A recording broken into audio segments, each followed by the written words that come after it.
Hello everyone, welcome back to my channel. In today's video, we are going to discuss a question based upon carbonium ion. What is carbonium ion? It is carbocation only. So carbocation का दूसरा नाम carbonium ion भी होता है. आपको carbocation भी लिखा हुआ मिल सकता है और कार्बोनियम आयन भी मिल सकता है. No worries, right.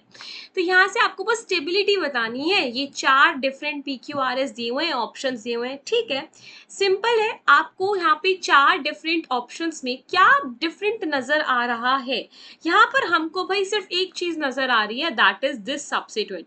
ये 4 जो डिफरेंट सब्स्टिट्यूएंट यहाँ पे लगा दिए, अगर मेरे को इनका रोल पता चल जाए तो मैं इजीली आंसर कर सकती हूँ. क्योंकि मेरे को एक चीज पता है कि जब भी कार्बोकटायन आ जाए तो वो बेचारा तो इलेक्ट्रॉन डेफिशिएंट है. उसको क्या चाहिए होती है? इलेक्ट्रॉन डेंसिटी चाहिए होती है, रिक्वायर्स इलेक्ट्रॉन डेंसिटी. तो आपके पास अगर कोई भी इलेक्ट्रॉन डोनेटिंग ग्रुप हो तो वो इसको इलेक्ट्रॉन डेंसिटी देगा और इसको स्टेबल बना देगा. इसकी स्टेबिलिटी क्या होगी? बढ़ जाएगी. तो आपके पास कोई भी इलेक्ट्रॉन डोनेटिंग ग्रुप्स हो तो वहां से स्टेबिलिटी बढ़ जाती है. अब ये कौन से इलेक्ट्रॉन डोनेटिंग ग्रुप्स की बात कर रही हूं मैं? वो ग्रुप्स जो इलेक्ट्रॉन डोनेशन इफेक्ट दिखाते हैं.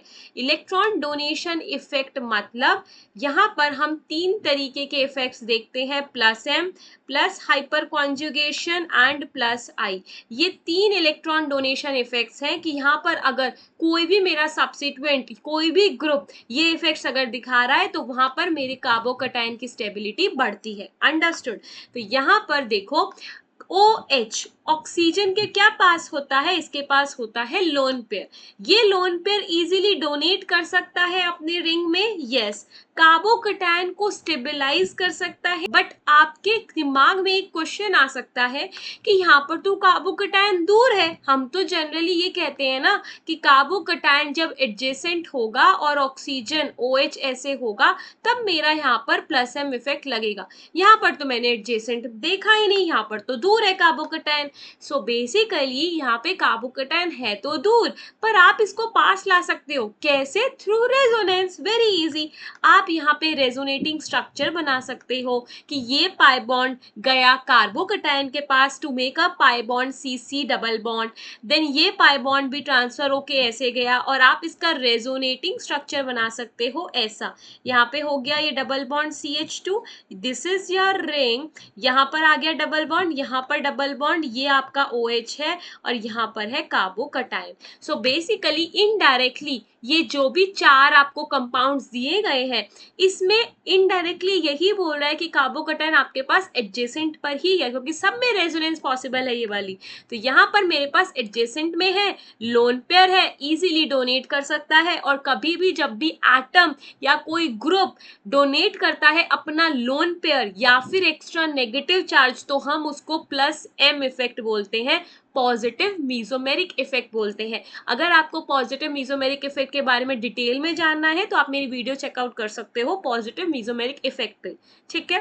देन सीधा NH2 के पास भी, नाइट्रोजन के पास भी लोन पेयर होता है जो इजीली डोनेट कर सकता है. तो नाइट्रोजन का भी प्लस एम इफेक्ट लगता है. बट हमको पता है since oxygen is more electronegative than your nitrogen, so इसीलिए प्लस एम इफेक्ट ऑक्सीजन का कम होता है नाइट्रोजन से. नाइट्रोजन पे आने वाला पॉजिटिव चार्ज ज्यादा स्टेबल होगा देन योर ऑक्सीजन. तभी यहाँ पर प्लस एम इफेक्ट नाइट्रोजन का ज्यादा होता है ऑक्सीजन से. ठीक है. देन आओ CH3 पर. CH3 ग्रुप है, एल्काइल ग्रुप है. ये तो सिर्फ और सिर्फ हाइपर कॉन्जुगेशन और प्लस आई इफेक्ट लगाता है. हाइपर कॉन्जुगेशन डोमिनेटिंग फैक्टर होता है देन योर प्लस आई. तो यहाँ पर कितने हाइड्रोजन है? 3 अल्फा हाइड्रोजन है. 3 अल्फा हाइड्रोजन की हेल्प से हाइपर कॉन्जुगेशन इफेक्ट से मेरा कार्बोकटायन स्टेबल हो जाएगा. ठीक है. Then your chlorine. क्लोरीन के पास भी लोन पेयर है, बट यहाँ पर हम डोमिनेटिंग फैक्टर जो बोलते हैं हैलोजेंस का वो -I बोलते हैं. आपको ये ध्यान में रखना है कि halogens, all halogens, chlorine, bromine, iodine, fluorine, सब का -I फैक्टर डोमिनेटिंग फैक्टर होता है. ठीक है. तो यहाँ पर ये -I लग गया. इसका मतलब क्लोरीन क्या है? Electron withdrawing group. यहाँ पर इलेक्ट्रॉन विड्रॉ करेगा. ये CH3 क्या हुआ? Electron donating group. NH2 क्या हुआ, इलेक्ट्रॉन डोनेटिंग ग्रुप, OH क्या हुआ, इलेक्ट्रॉन डोनेटिंग ग्रुप, राइट। तो यहां से मैं अपना आंसर इजीली बोल सकती हूँ कि जो S है वो तो लीस्ट स्टेबल रखेगा अपने पास कार्बोकटायन को, क्योंकि वहां पर इलेक्ट्रॉन विड्रॉइंग ग्रुप्स है, वो तो और इलेक्ट्रॉन डेंसिटी खींच लेगा कार्बोकटायन से। सो S is the least one, S is the least one, मतलब B और C तो आंसर नहीं है, ठीक है। अब देखो कौन सबसे ज्यादा स्टेबल है। आपके पास मीजोमेरिक इफेक्ट तो देखो हमको ऑलरेडी पता है, जब भी प्लस एम आ जाए, जब भी रेजोनेंस आ जाए, नॉर्मल रेजोनेंस, जब भी हाइपर कॉन्जुगेशन आ जाए और इंडक्टिव इफेक्ट आ जाए, मैं प्लस प्लस की बात कर रही हूं, तो यहां पर मेरे पास जो ऑर्डर होता है वो होता है प्लस एम सबसे ज्यादा इलेक्ट्रॉन डोनेशन करता है, फिर रेजोनेंस, फिर hyperconjugation and the last plus I. तो आप यहाँ पे कंपेयर कर रहे हो पॉजिटिव मीजोमेरिक इफेक्ट को और हाइपर कॉन्जुगेशन को, कौन ज्यादा पावर रख रहा है, मीजोमेरिक इफेक्ट। Q और P स्टेबिलिटी ज्यादा देंगे कार्बोनियम आयन को देन योर R, ठीक है। तो अब मुझे P और Q में देखना है, तो P और Q में सबसे ज्यादा कौन रखेगा। P और Q में मैंने देखा कि ऑक्सीजन का मीजोमेरिक इफेक्ट कम होता है, मतलब स्टेबिलिटी उतनी नहीं देगा जितना नाइट्रोजन देगा, तो यहाँ पर मेरा Q ज्यादा स्टेबल है, तो your answer is D part. Q ज्यादा स्टेबल है P से, क्योंकि नाइट्रोजन का मीजोमेरिक इफेक्ट ज्यादा है। R सबसे कम रहेगा Q और P में से, क्योंकि उसके पास सिर्फ हाइपर कॉन्जुगेशन है, हाइपर कॉन्जुगेशन कम होता है इलेक्ट्रॉन डोनेशन पावर रखने वाला।